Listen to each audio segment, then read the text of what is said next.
Mr. Chairman and members, Mr. Chairman, just wanted to substantiate these issues with prayers. Number one, Mr. Chairman, the issues raised by Senior Counsel are quite fundamental in the administration of justice before you, or by this court martial. From the list read by my friend here, Counsel Kalipala, the name Eron Kiiza remains on the list as one of the applicants representing their chosen persons.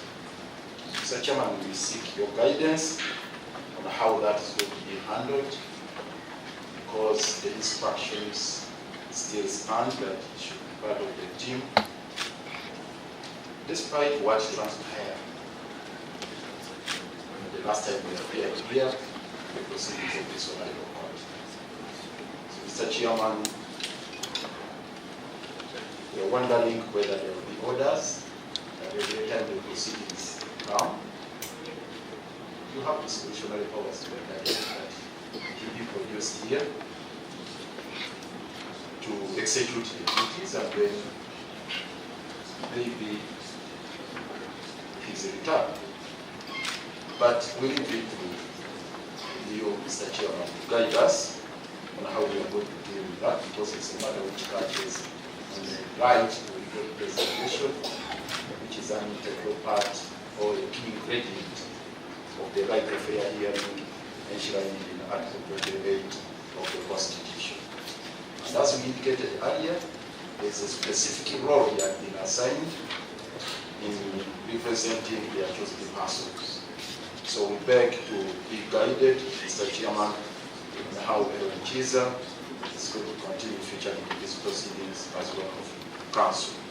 And we ask that you pronounce yourself on this particular matter. Two, again, we ask, Mr. Chairman, that you pronounce yourself on the validity of the proceedings conducted when the tribunal, rather the court martial, the panel changed.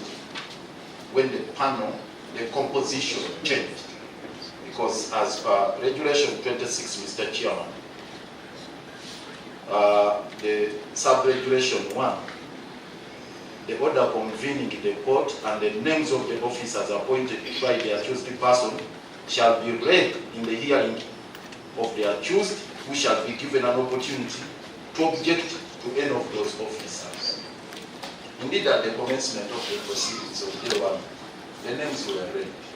But subsequent to that, as highlighted by my senior colleague here, the panels kept shifting. So, the panel that was announced on day one is the panel that ought to have continued. Even on the day Eron Kiiza was tried, summarily and convicted, it was a totally different panel. So, Mr. Chairman, we beg that you pronounce yourself on the validity of the proceedings that transpired after the panel had changed. And that is also fundamental in line with Regulation 26 of the regulations of this court martial. Now, on the question of intimidation of lawyers, it's a very serious one.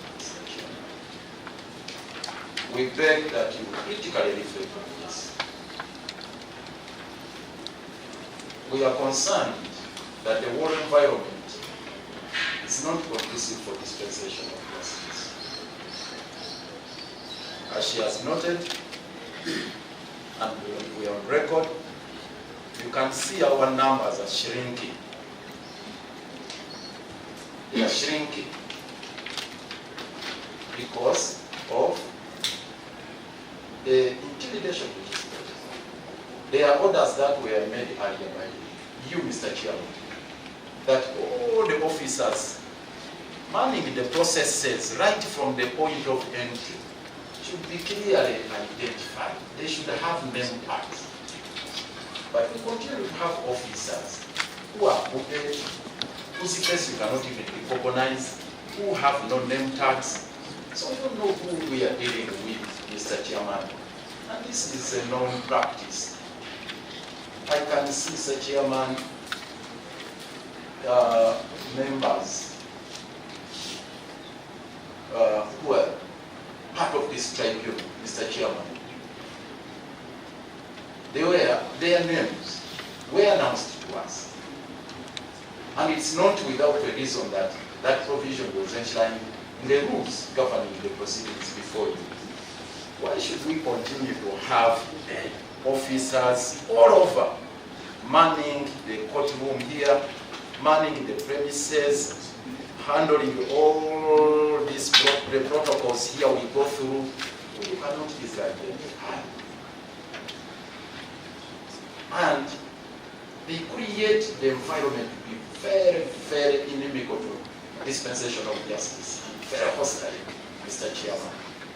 And this is a key tenet of the due process, and it's a key tenet of the right to fair hearing, which is the bedrock of our criminal justice system in this country. I request that, Mr. Chairman, you make the environment conducive for administration of justice. It's a well-known principle, Mr. Chairman, that justice must not only be done, but should also be seen to be done. So it should be manifested in the proceedings, in the way all the processes are conducted, and in the way we are treated. But, Mr. Chairman, the perception, and the reality is no conducive environment. And finally, Mr. Chairman, on the nomenclature here, which is turning out to be controversial, the issue of the tribunal.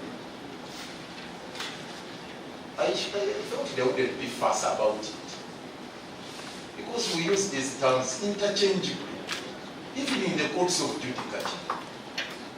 Mr. Chairman, it has happened even in the Supreme Court, to refer to the Supreme Court as a tribunal, to refer to the Chief Justice as an arbiter.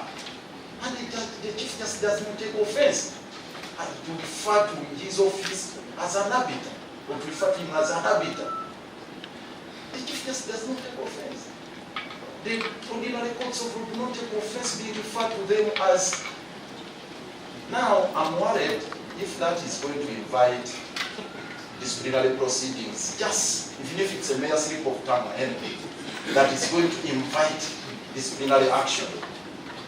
That sends chills down our spines, and it has a chilling effect on the execution of our duties. That chilling effect is so fundamental in the dispensation of justice.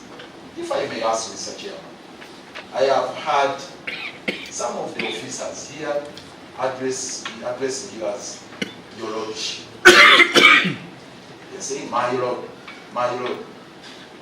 Yet, for us, we're addressing you as a chairman. Would that also be taken to be undermining this court? That we're not addressing you as my lord?